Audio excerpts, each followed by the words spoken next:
tadi, Bapak selamatkan Allah. Surah Al-Fajr, irji'i wahai jiwa yang tenang. Maka yang dipanggil di ayat ini hanya orang-orang yang sudah istiqomah berzikir.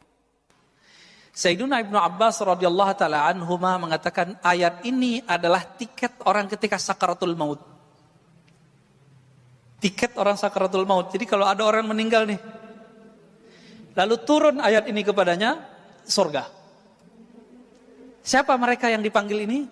Mereka yang hari-harinya, setiap nafasnya selalu berusaha mengingat Allah Subhanahu wa taala. Dapat tiket dia. Tiket pulang kampung kepada Allah Subhanahu wa taala. Jadi tubuh ini pulang ke tanah. Tubuh ini kan tanah semua, Pak. Ya, tanah semua. Ini coba lihat Bapak yang dulu cakep ya. Bapak ini dulu cakep-cakep kayaknya nih. Sekarang udah mulai keriput kan? Dia kena gravitasi, Pak. Tanah minta dia. Tanah bilang ente kembali kepadaku. Jadi tanah manggil, wahai tubuh yang dariku, kembalilah kepadaku. Tapi roh kita dipanggil oleh si peniup roh. Siapa yang meniupkan, menghembuskan roh ke dalam diri kita?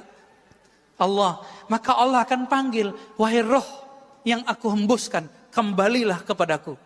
Kalau nggak tahu jalan pulang, gimana caranya? Dan jalan pulangnya adalah ma'rifatullah, mengenal Allah lalu zikir. Udah dua itu aja. Nggak punah. Dua perangkat ini jadi kayak sayap. Satu ma'rifatullah, satu zikrullah. Punya dua sayap ini terbang kita Pak nanti. Nah, diteruskan oleh ayat itu.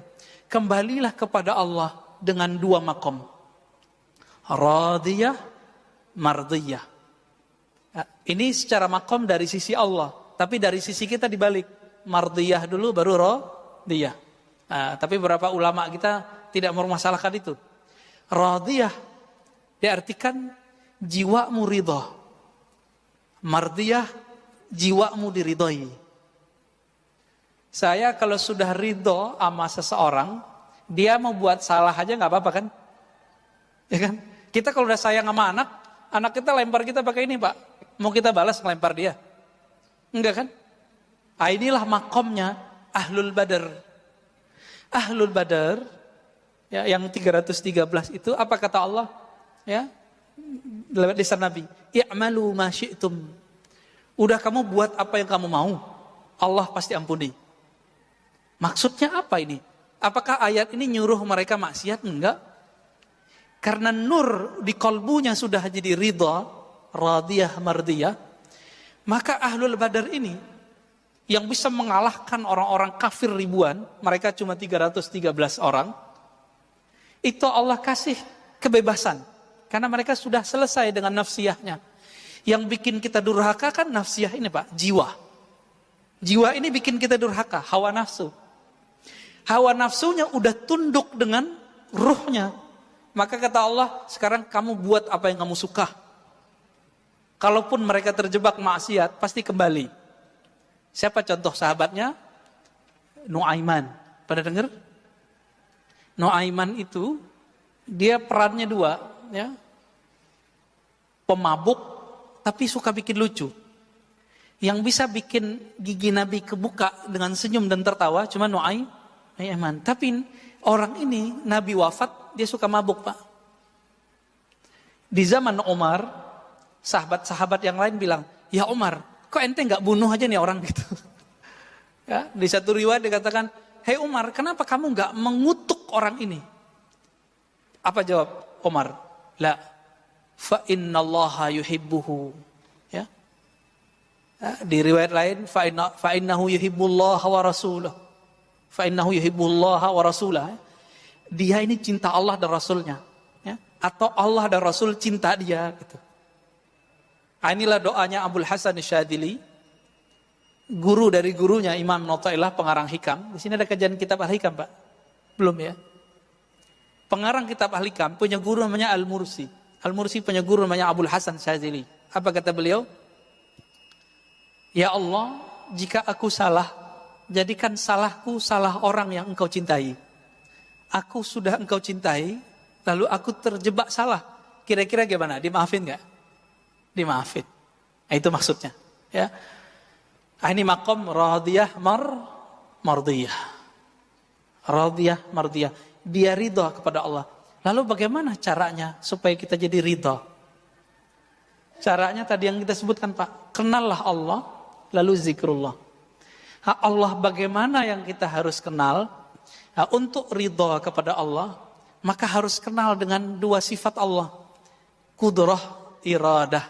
Masih ingat? Ya. Kudrah, apa arti kudrah?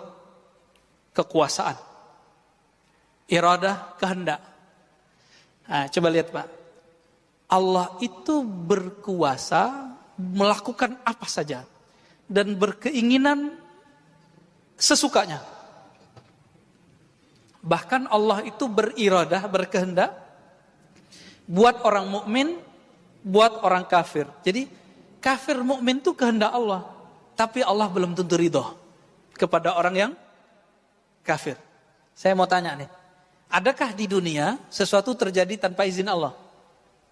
Ya ada. Berarti orang maksiat izin Allah enggak? Izin Allah enggak? Serius? Yakin enggak Pak? Namrud itu izin Allah atau bukan? Fir'aun? Enggak ya?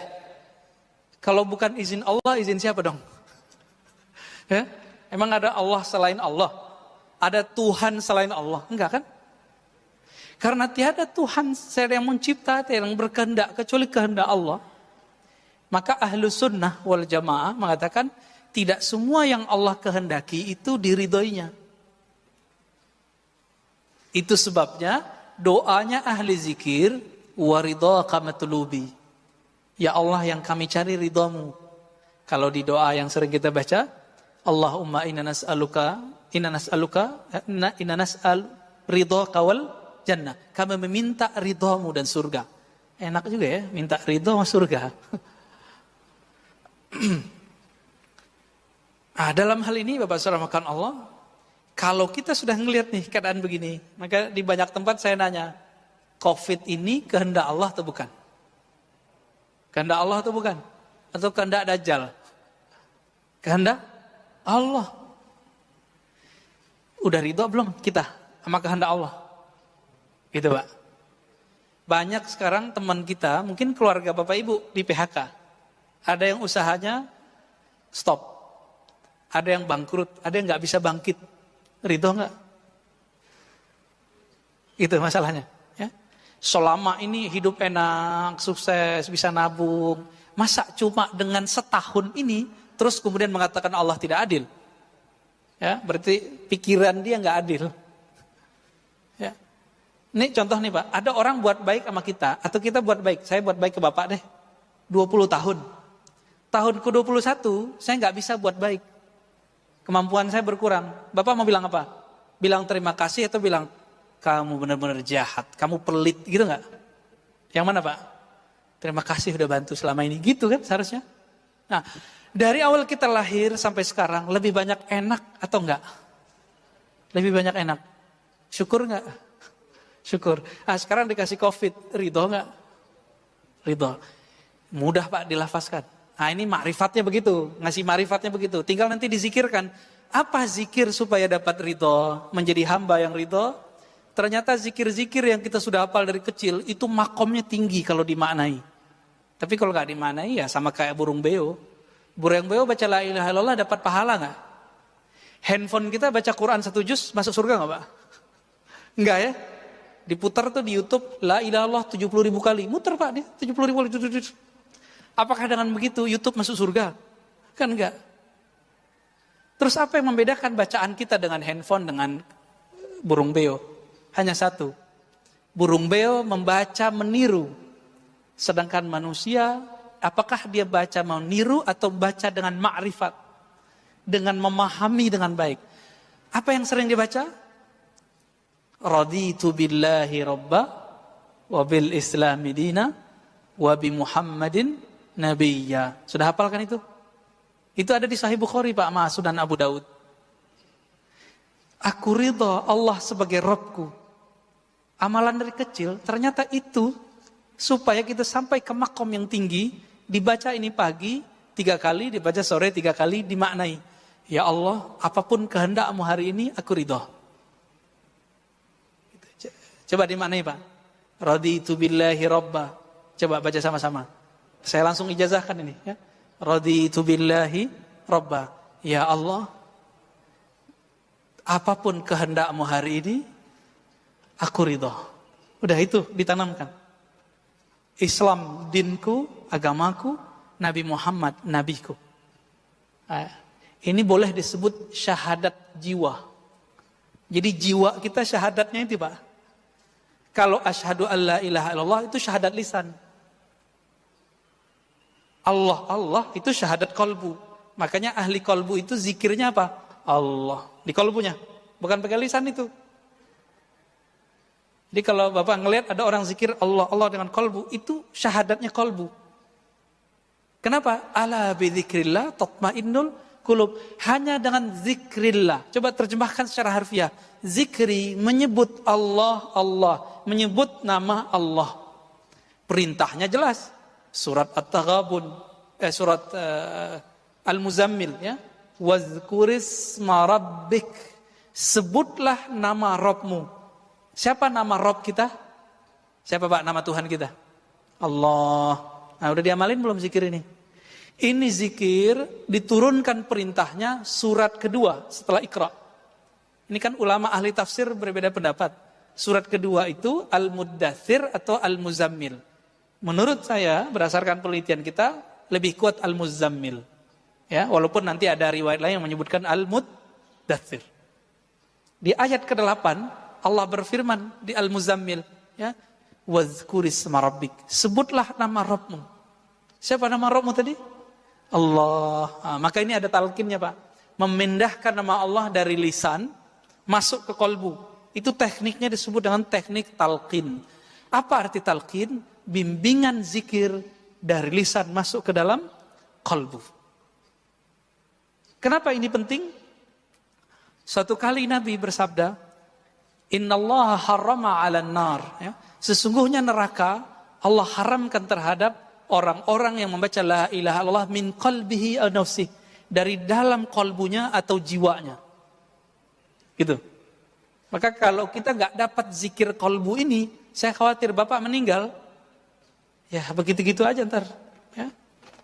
Islam imannya bagus. Ya orang soleh lah. Tapi nanti nggak puas Pak. Di alam barzakh itu nggak puas.